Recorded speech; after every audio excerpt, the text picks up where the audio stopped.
couple weeks ago, I made an uncharacteristic blunder in one of my games, and it was just like a very simple reading mistake, and it's so painful for those kind of mistakes to show up in your game.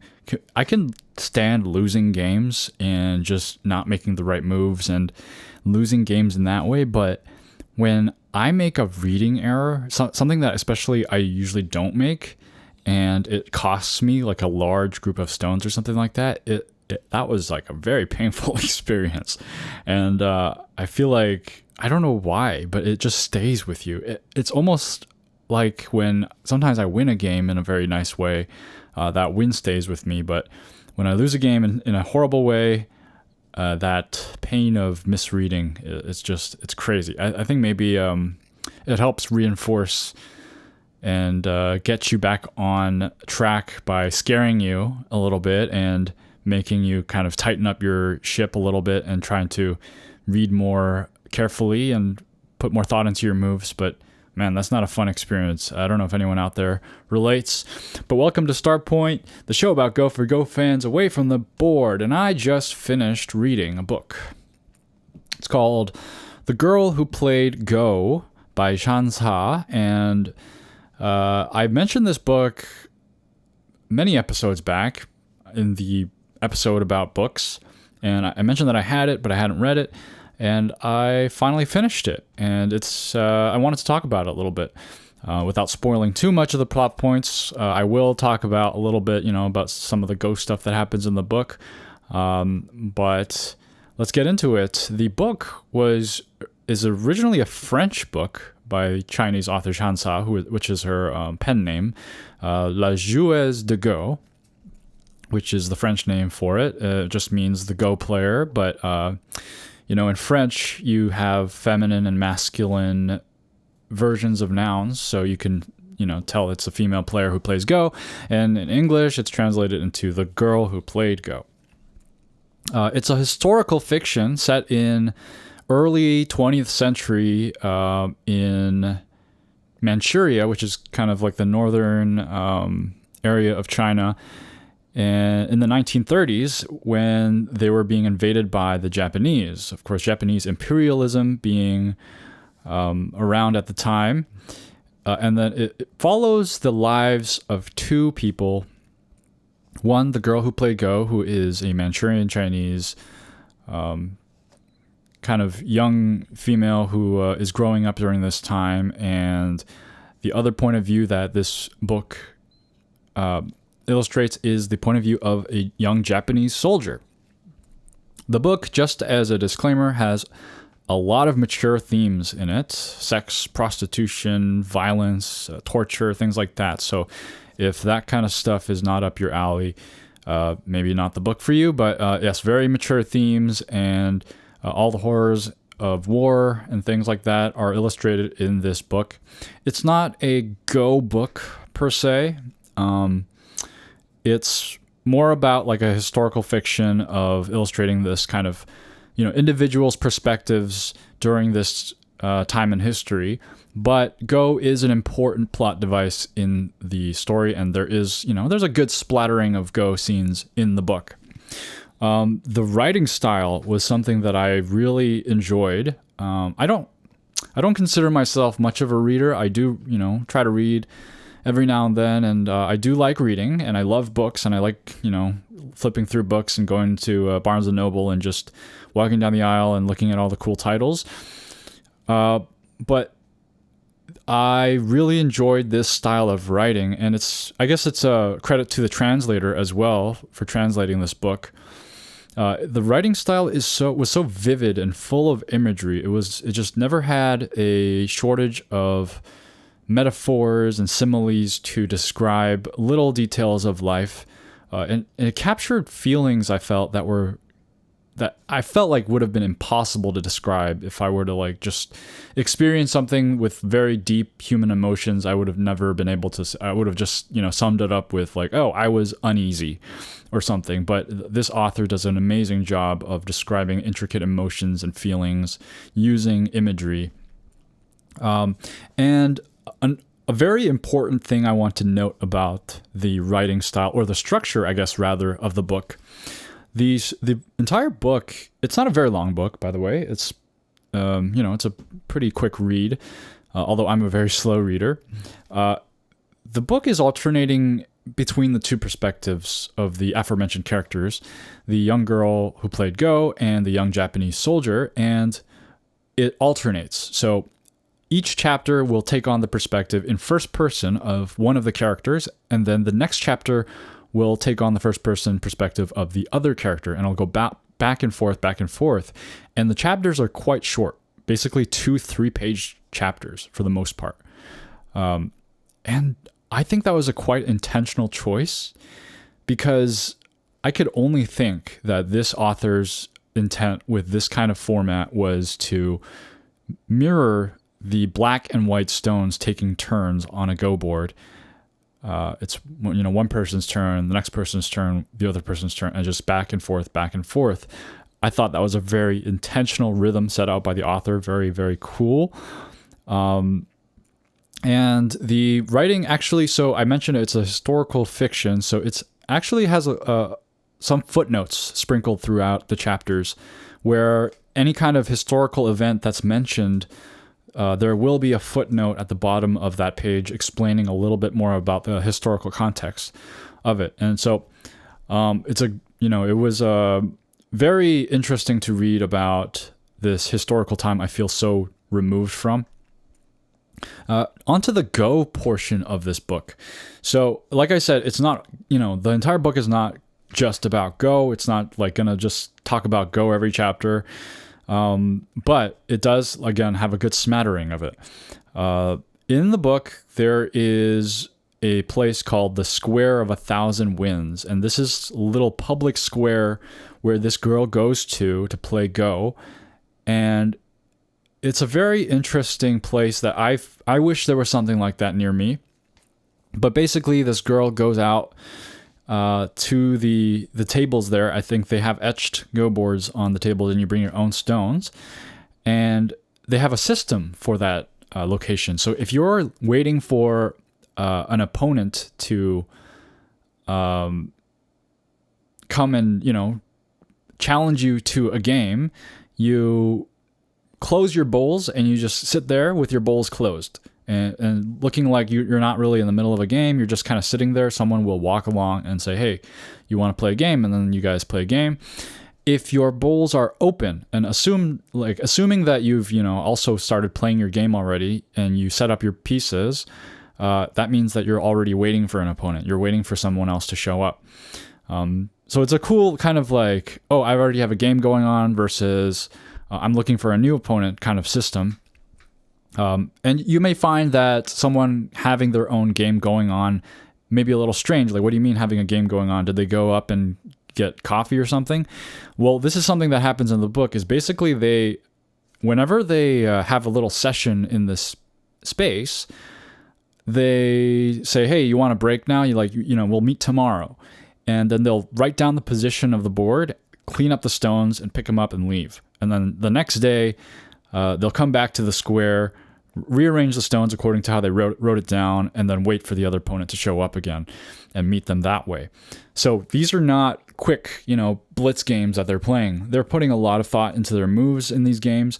And this was really illustrated when I read a certain chapter where the two players were playing a game, and they were contrasting the author was contrasting the amount of time each player was taking. And one player was deep in thought for 30 minutes before playing a move. Now just imagine you're playing against a stranger in a park and they're taking 30 minutes to make a single move. Like, that would drive me nuts. In today's day and age, no one has time for that. No one's going to want to sit there for 30 minutes in silence while your stranger opponent makes a move. But this is, like, I guess, an acceptable thing for them to do in this square. And then the contrast made by the author between these two players was that the girl played a move in only 3 minutes. So it was like a 30-minute move and then a 3-minute move. Like, this was supposed to illustrate, how long one player was taking while the other player wasn't putting as much thought into it. But 3 minutes for a move is a long time for me. That's, like, even in a tournament game, if I spent 3 minutes on a move, that's a very important move. But in this scenario, it's illustrated as something very quick and irrational almost to just play in 3 minutes. I just thought that was interesting, how different the perception is there. And so the book, okay, so these two characters, they start off in completely different worlds. And I don't know if you guys played, if you guys are into like indie games, like one of my favorite games of all time is called Broken Age. And it follows the stories of two, a boy and a girl, and they're in two different locations, and you get to play as both of them. You can flip back and forth, and their stories slowly begin to intertwine. This is kind of like the equivalent of that. So you have these two perspectives, and then they begin to intertwine as the stories develop. And so this girl eventually meets this soldier, and they're playing, and the soldier makes a comment that kind of made me think. He was noticing about her play style that she was kind of a very rudimentary, scrappy play style, and made a comment to himself that she could be a decent player if she followed a more spiritual path. And I thought that was an interesting line, because I feel like as Go players, when you say, I think that your style, if you followed a more spiritual path in Go, that you would be a better player. And as Go players, I think we kind of understand what that means.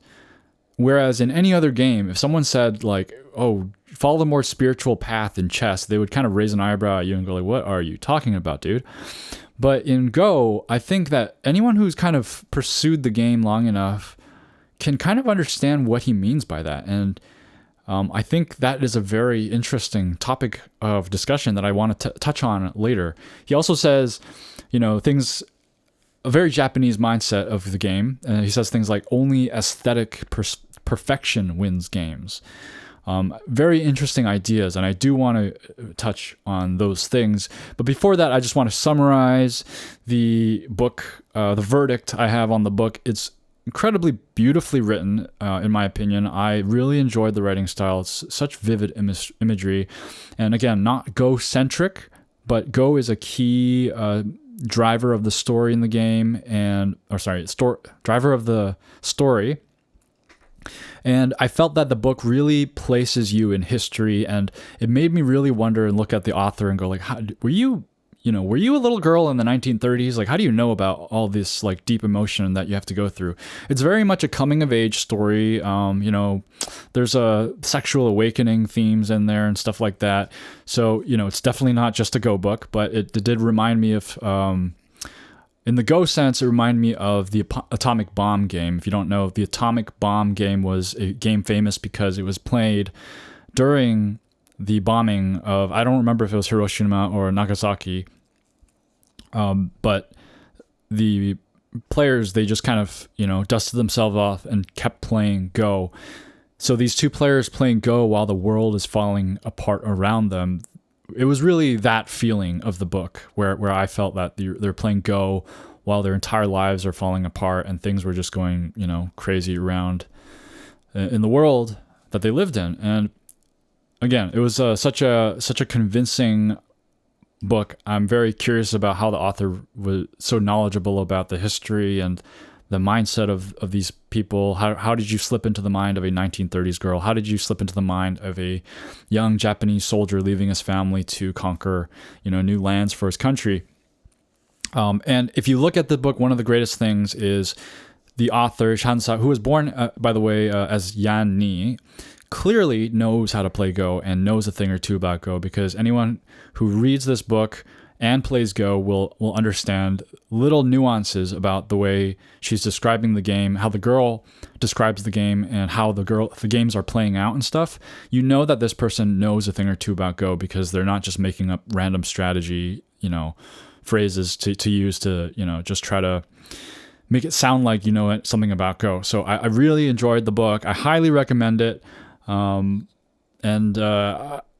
If it's something that interests you in terms of history as well as a sprinkling of Go, there's nowhere else to go. This is a great book.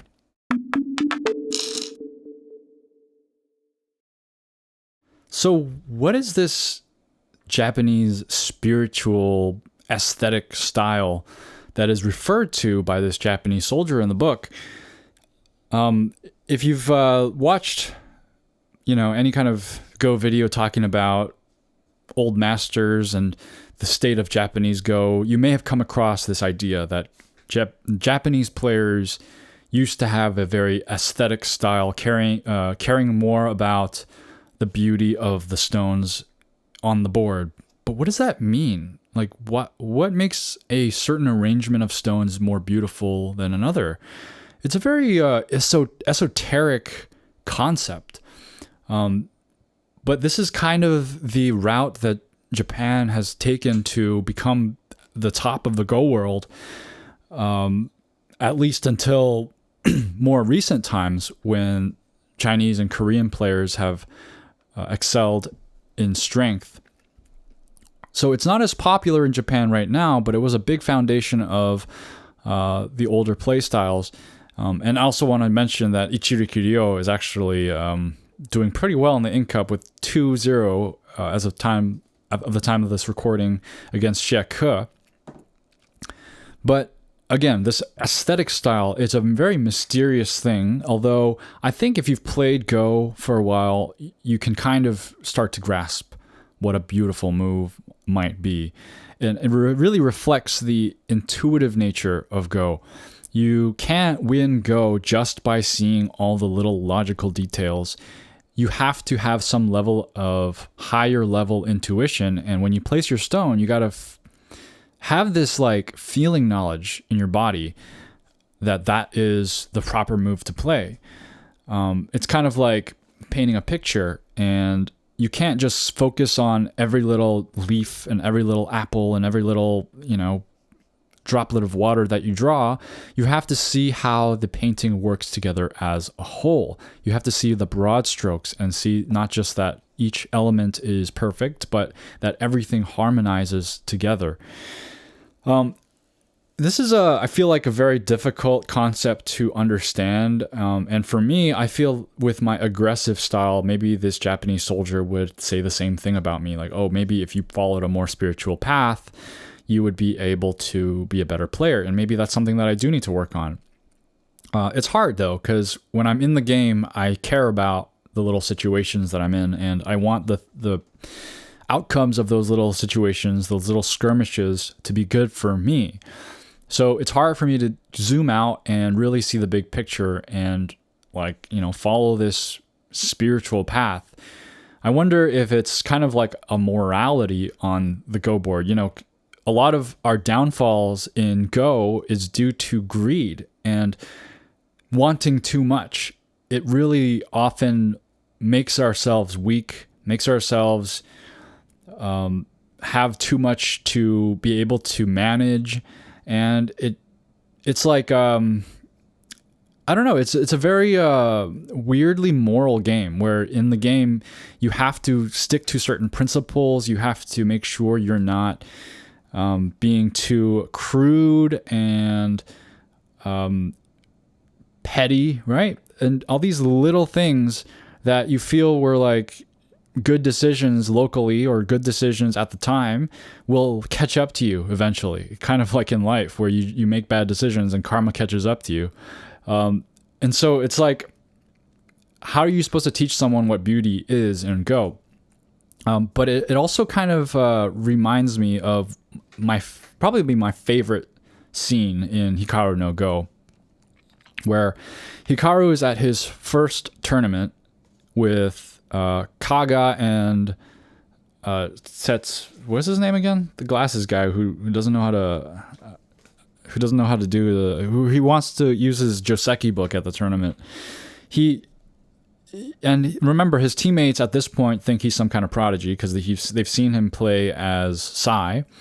But Kaga, the shogi guy, goes over to his board and is flabbergasted by how badly Hikaru is playing and asks him, "What are you doing? Are you just playing around?" And Hikaru very nonchalantly responds, just playing around. And it's just such a cool moment when this kid is just in his own world, and he's blind to the competitive nature of the game, and he realizes the beauty of the game without all of the killing and all of the winning. He's kind of let go of all that, and he describes the Go board as the universe, and says that placing one stone after another on this board, it kind of feels like adding stars in space and creating your own universe. And I think that's such a beautiful description of the game. I think that, honestly, if I were to credit Hikaru no Go for bringing people to the Go board, I would, and then I wanted to be more specific about what exactly about Hikaru no Go. I think it's that scene where Hikaru has this want and desire to start playing after feeling like it's a boring game, and then he takes over and he wants to play, and as soon as he starts playing, he's not down on himself, he's not feeling like he can't do it.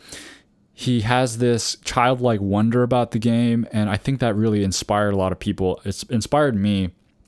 Although Hikaru no Go is not the reason I came to play this game, it definitely encouraged me at a certain point. I think it's kind of hard to remember exactly where it fit in, but just seeing him looking at the Go board as this beautiful picture of the universe and just putting down stars, that's such an attractive idea. I feel like that's why I also like, there's a Go variant called Zen Go, where it's 3 players, and each player plays a stone, and you alternate between the 3 of you.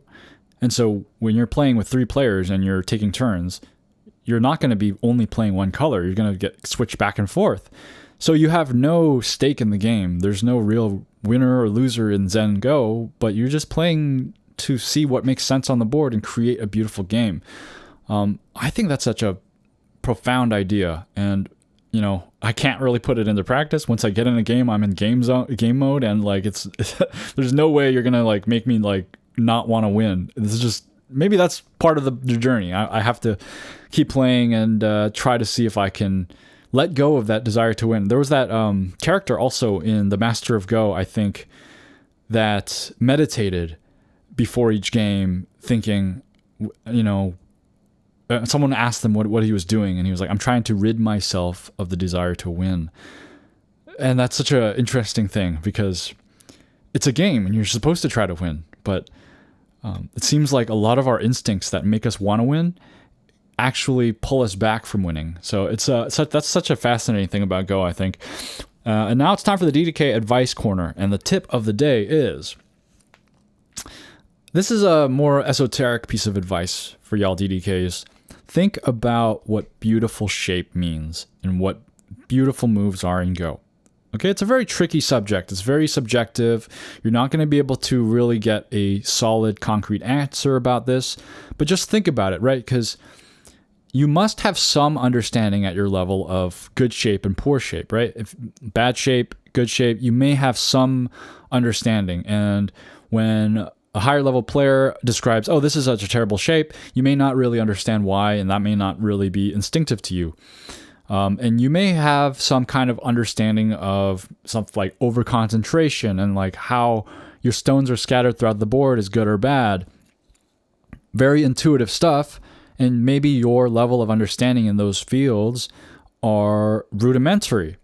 But try to think about it, think deeply about it, and say, why does this shape feel beautiful? Be in tune with your emotions regarding certain arrangement of stones on the board, and try to advance that sense. Try to expand that sense that you have of good shape, bad shape, beautiful, moves, ugly moves, and train that ability when you're playing a game, and try to play the most beautiful thing possible. And then look at some pro games and then see, are these, like, which moves do I find particularly beautiful?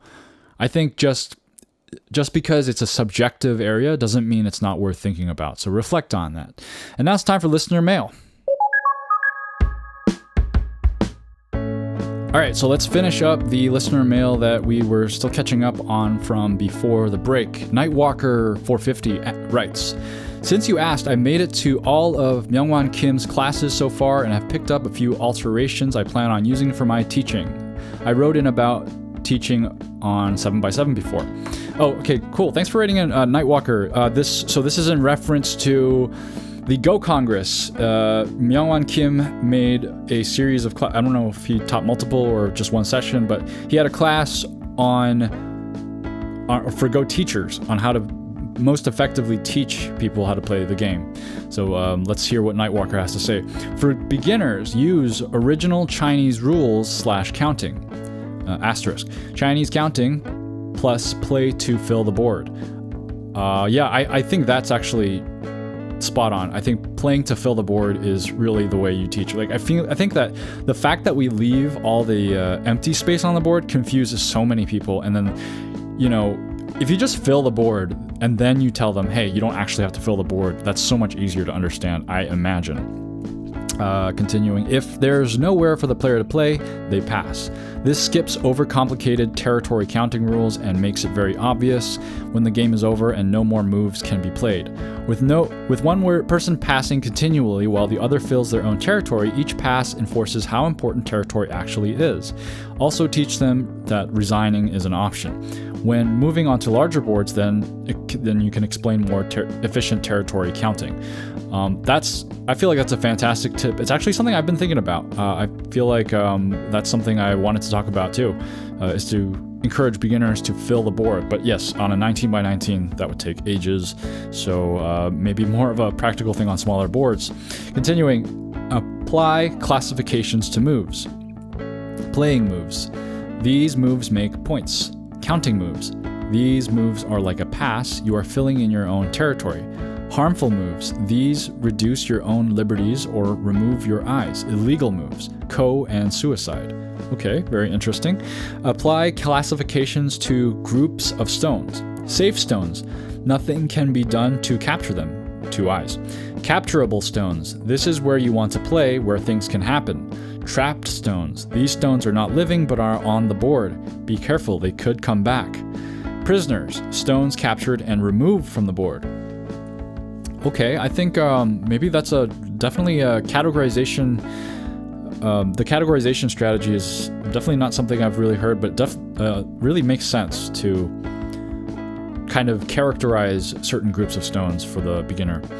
Continuing, as players, all of this is very intuitive, but beginners need these baseline classifications to start to form the framework of how this game works.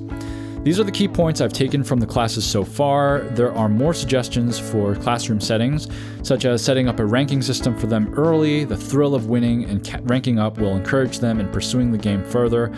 A simple system of 30Q, and once you win 2 games in a row, you get to rank up with rebalancing later or setting it up to three wins in a row.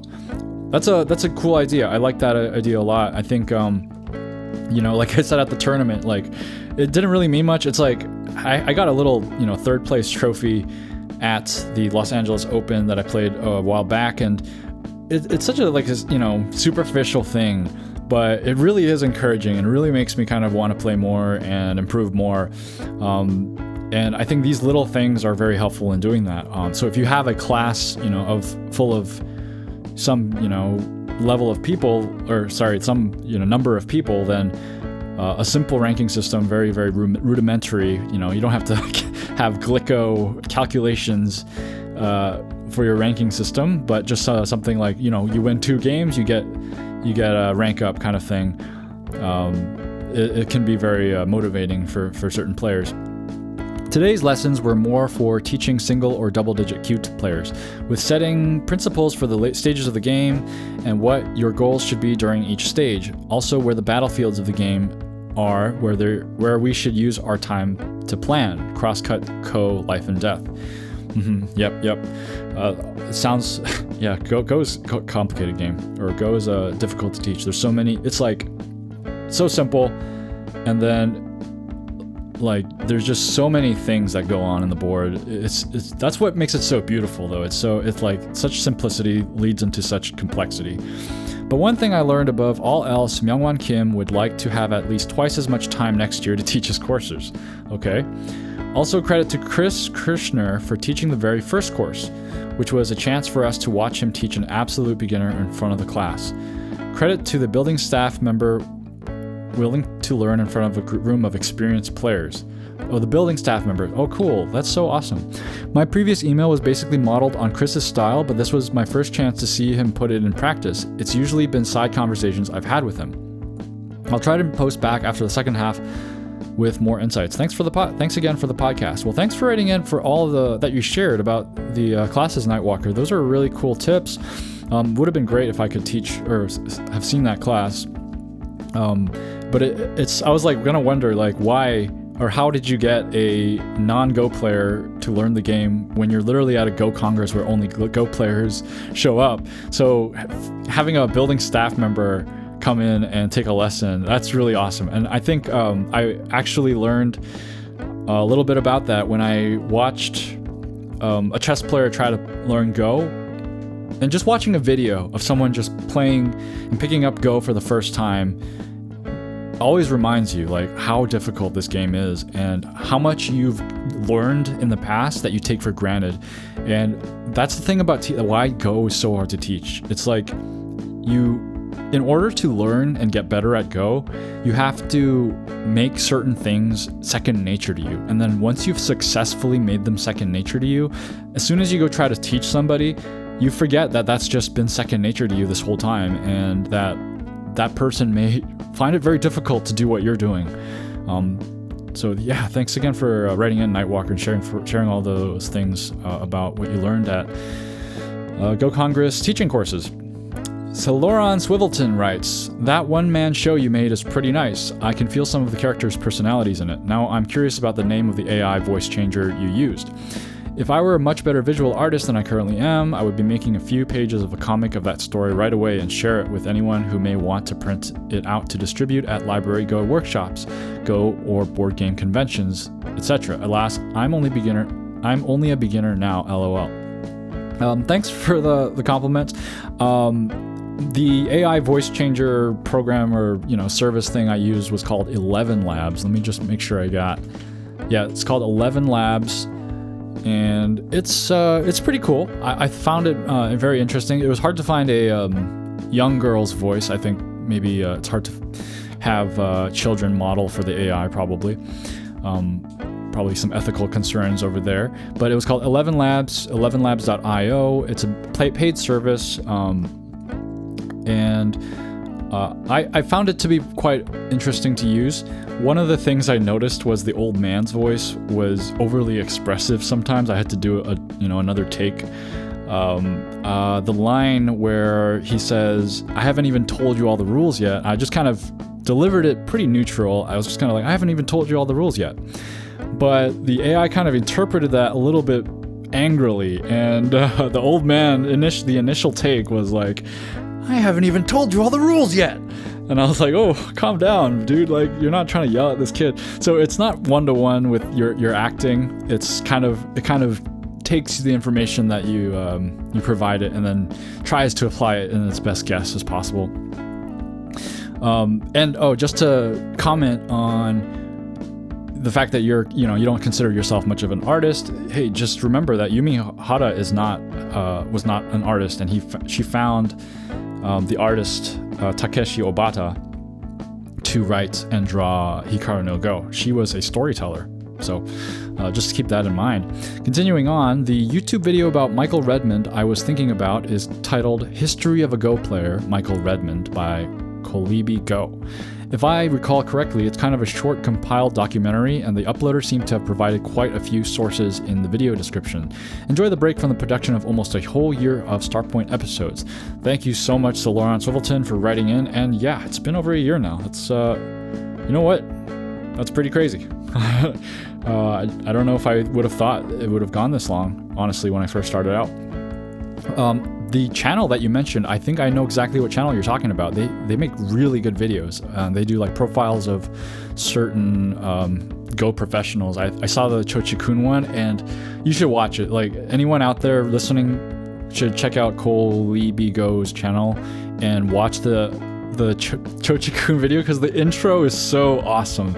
It was like him slapping himself, and then the Japanese like traditional like noise of like I don't know what that's from. You know, the stereotypical noise that you hear in like Naruto and stuff like that. Like I don't know exactly. Is it like a samurai or not samurai thing? Like a sumo chant or something like that. I'm not sure, but it was hilarious the way he edited it. But these are very well made videos, and I'm gonna have to watch the Michael Redman one. I have never seen that one. And then finally we have Kayapsele337 writing, regarding the listener mail about introducing the game as difficult or easy. I always say that Go is exactly as difficult as your opponent is strong, and you can enjoy the game at any level. I mean, that's probably, yeah, that's right. I mean, if it's in a way, calling a game difficult or easy is kind of weird, because every game is going to be as difficult as the opponent that you face. Unless it's tic-tac-toe where you've solved it, then it's going to always be... I mean, I guess at that point, it is very difficult to win against someone else who is at your level, because you can't. You'll tie every time. But I want to know what people think of that. Like, when you tell them that, does that pique their curiosity or not? I'm wondering if... because that's something that I would want to convey to beginners as well, is that like, don't be intimidated. Like, people out there are just as beginner as you at this game, so you'll find someone who matches your skill level, so don't be scared.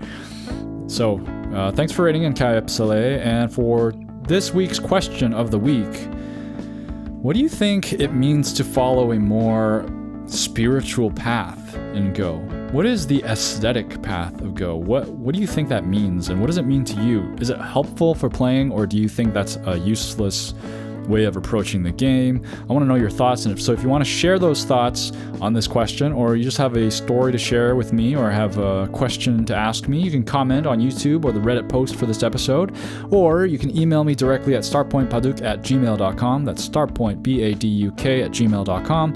If you're a YouTube listener, I would greatly appreciate a like and a subscribe, and if you're a podcast listener, a review and or rating would also help. Very, very special thank you to Jeffrey H. for supporting Starpoint. And before we go, I want to ask, has anyone seen a TV series called The Good Place? It's a pretty popular sitcom about Kristen Bell going to the afterlife, and in this afterlife, I guess it's called The Good Place, and they're not allowed to cuss over there. And so whenever they try to cuss, it'll automatically censor them, and they'll say "what the fork," and that's bullshit. And no matter how hard you try to cuss, that's what will come out of your mouth. And when I went to The Good Place, someone asked me what rank I was in Go, and I responded 4Q, and then they kicked my ass. Thanks for listening. Keep playing Go.